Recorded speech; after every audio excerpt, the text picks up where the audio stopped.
মা জগদম্বিকে, তুমি সর্বময়ী বিশ্বের ঈশ্বরী, বিশ্ব সংসারের আশ্রয় স্বরূপা, এই অখিল ব্রহ্মাণ্ডে সর্বময়ী কর্ত্রী।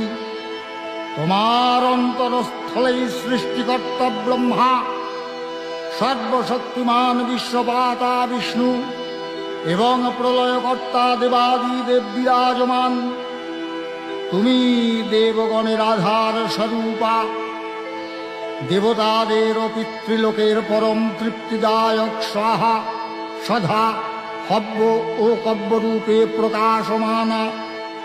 হে মা কালী, হে মা বিশ্বজননী, তোমার শরণাগত ভক্তের প্রতি তোমার আশিস প্রতিনিয়ত ভক্ত মস্তকে যেন বর্ষিত হয়, শুধু এইটুকু প্রার্থনা।